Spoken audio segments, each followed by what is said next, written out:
Hi students, myself Saket, and today I am going to discuss on the difference between the active immunity and passive immunity. So first of all I will talk about the active immunity. See, and before this, talking about both active and passive immunity, the two terminologies I want to clarify in front of you is that we should know about what is antigen and antibody. So first of all, what is the antigen? The foreign pathogen. Okay, first, what is the pathogen? All disease causing microorganisms are called as the pathogen. For example, the coronavirus is a pathogen, HIV virus is a pathogen, SARS virus is a pathogen. Okay, and all the bacteria like Salmonella typhi, okay, Mycobacterium tuberculosis, these all are what?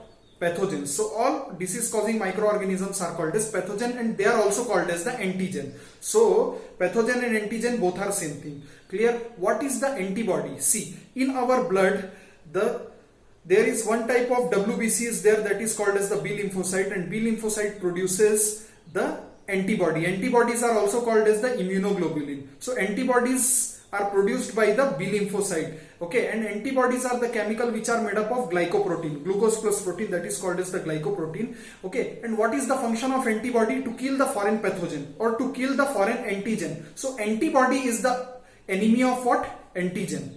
Clear up to here? Now first I am going to talk about the active immunity. See, in the active immunity what happen? Actually, if any foreign microorganism or pathogen or antigen enters inside your body, then what will happen?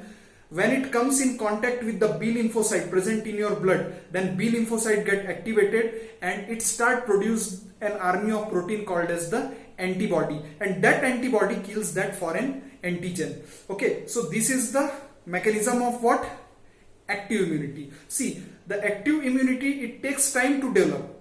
It is not showing the immediate response. It takes time to develop, but once it develops, its effect is what? Long lasting. For example, if we the example of this is what? Chicken pox. You all know that once we suffer from the chicken pox, then in whole life we will never suffer from it. What is the reason behind that? Actually, the chicken pox is a viral disease. It is caused by a virus called as the varicella zoster.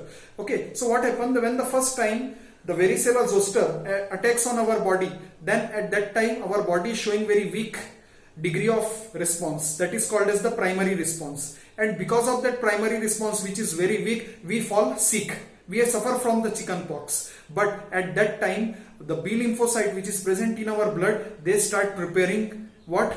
Antibodies. Now after some time we become okay by chicken pox. Now what happened when the second time the same varicella zoster virus again attack on us, then what will happen? Because of that first infection, already the B lymphocyte has created the antibodies in our blood. So next time when the varicella zoster, that virus will attack on us, already in our blood that antibody is prepared because of the first infection, and that antibody kills that virus. So this is called a secondary response, which is a very high degree of response. Okay, and it kills the foreign virus. So once I suffered from the chicken pox, then in whole life I will not suffer, because in my blood already the antibody has been created against the varicella zoster during the first infection.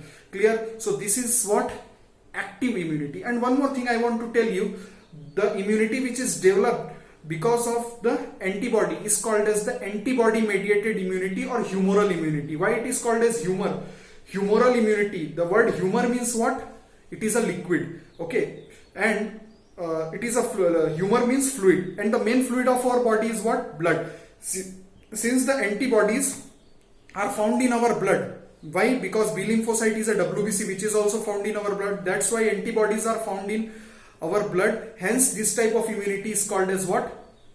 Humoral immunity. Okay, so this is the example of what?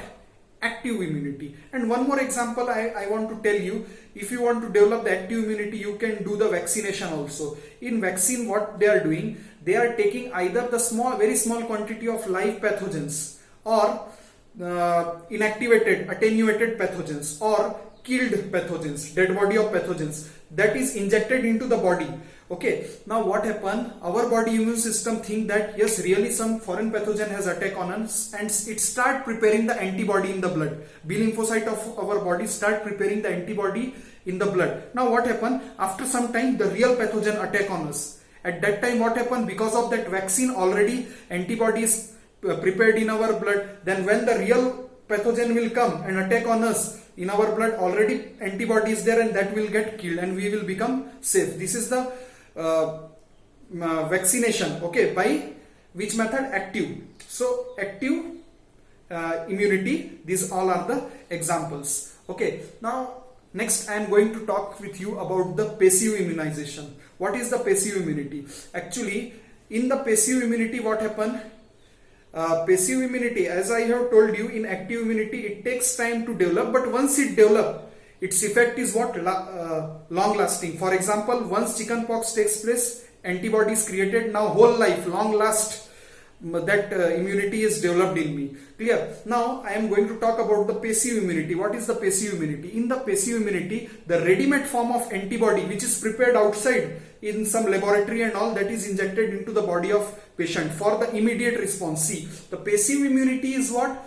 Passive immunity shows the immediate effect, but its effect is not long lasting. Its effect is very, very short lived. Okay, the active, whereas the active immunity, it takes time to develop, but once it develops, its effect is long lasting. Okay, as either by what? Natural infection, for example chickenpox, or vaccination. By that we can get the active immunity. But in the passive immunity, we are injecting the ready-made form of antibody which is created in the laboratory outside. Now example of that, first I will give you the example of natural passive immunity. Means ready-made form of body is injected into the body of the patient. When a newly born fetus sucking the milk, first milk is called as the colostrum. Colostrum contains high quantity of immunoglobulin A, IgA. So when the baby is sucking that colostrum of the mother, that time IgA is, that is ready-made form of antibody which is prepared in the mother body, and child is taking it in a ready-made form, and that IgA is protecting the child from the various infections. Okay, second thing, IgG, immunoglobulin G, okay, or antibody G. That is the only antibody which can cross the placental barrier and enters inside the fetus. So fetus is getting it in a ready-made form from mother's blood. So this is also what? Natural passive immunity. Now I will talk about the artificial passive immunity. For example, in case of snake bite, we are taking what? Antivenom. So antivenom is what? Ready-made form of antibody which is already prepared in the laboratory, and that we are injecting for immediate response, because snake bite, immediately we need the treatment. Okay, for that antivenom, that is what? Artificial passive immunity, artificial antibodies against the protein of venom. So that antibody will kills the will stop the function of venom protein of the snake. So antivenom. Second is what? Anti-tetanic serum. If we get injury from any sharp rusted iron, immediately after that we are going to the doctor and taking the tetanus toxoid or anti-tetanic serum injection. So that anti-tetanic serum is also what? Ready-made form of antibody which is prepared outside and directly we are injecting. So its effect will be what? Immediate. But it's if it shows immediate effect, but that effect is not long lasting like active immunity. It will be short lived. Okay, I hope you understood the difference between the active and passive immunity. If any more doubt, you can contact me or you can comment below. Please subscribe my channels. Thank you.